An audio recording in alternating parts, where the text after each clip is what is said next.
इमरान खान की गिरफ्तारी के बाद मैं इस्लामाबाद पहुंचा और सीनियर लीडरशिप के साथ तबादला ख्याल हुआ। हमने चंद फैसले किए और फैसले ये हैं कि कल हम सुप्रीम कोर्ट में इस फैसले को, जो आज इस्लामाबाद हाई कोर्ट का फैसला है, उसको चैलेंज करने जा रहे हैं। कल नैब कोर्ट में सीनियर लीडरशिप जाएगी, इमरान खान साहब से मुलाकात करेगी। और जहां तक मुल्क में एहतजाज आप देख रहे हैं, ये एक फितरी अमल था और है। जिस अंदाज में उनके कायद को गिरफ्तार किया गया, साबिक वजीर आजम को, पार्टी के चेयरमैन को, उसका रद्द-ए-अमल फितरी था।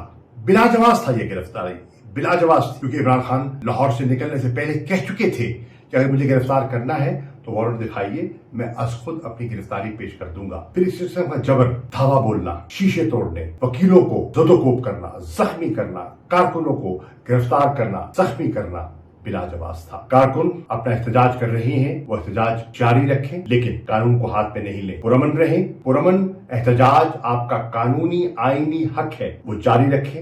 इमरान खान की रिहाई का मुतालबा मुनासिब और जायज मुतालबा है। ये मन घड़त सियासी मुकदमा है, इंतकामी कार्रवाई है और हम सियासी और कानूनी अंदाज में इसका मुकाबला करें।